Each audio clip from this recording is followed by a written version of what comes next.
So just to summarize from our 2-year studies in the rats, what we've got so far, we see that there's body weights at birth and throughout lactation during exposure in utero tended to be lower than controls. It seemed like the animals that were exposed in utero were smaller.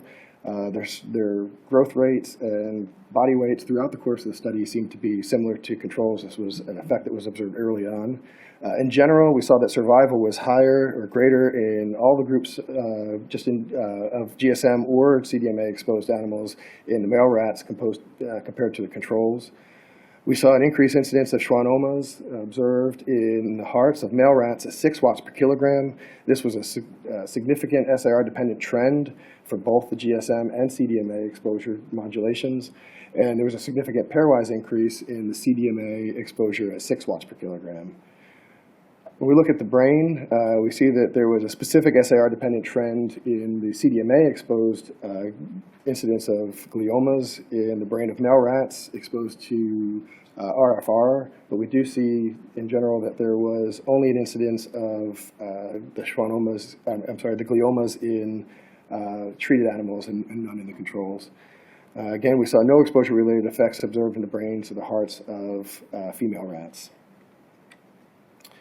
So we concluded from this data that the hyperplastic lesions and the glial cell neoplasms of the heart and the brain observed in the rats are considered likely the result of exposure to whole body GSM or CDMA modulated radiofrequency radiation. There is higher confidence in the results that we observed in the heart than what we observed in the brain, and that exposure of female rats did not affect the incidences of these lesions in the brains or the hearts of the females. For the micronucleus, there was no significant increase in the micronucleated red blood cells in rats or mice.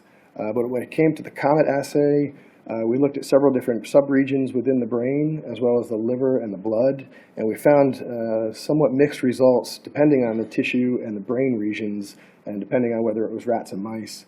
We also saw what seemed to be responders and non-responders, and so this is a graph that I pulled from the manuscript that was just submitted, and this is the incidence of the mean percent tail DNA in control, 1.53 and 6 watts per kilograms.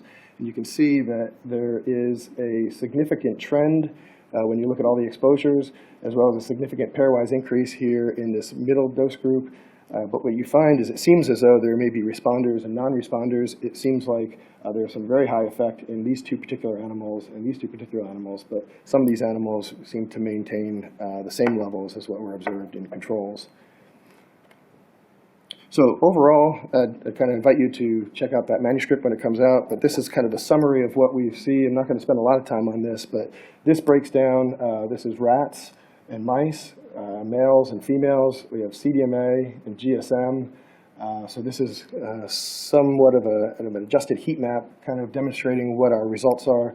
If you look at the blocks in yellow, this is where we found statistically significant trend and as well a pairwise significance in one of the exposure groups. In the blue shaded boxes, this is where we saw a significant trend or a particular pairwise significance between a group, one particular group and a control. Green were not significantly significant, but increased in 2 or more of the treatment groups, and everything else we did not see any measurable effect.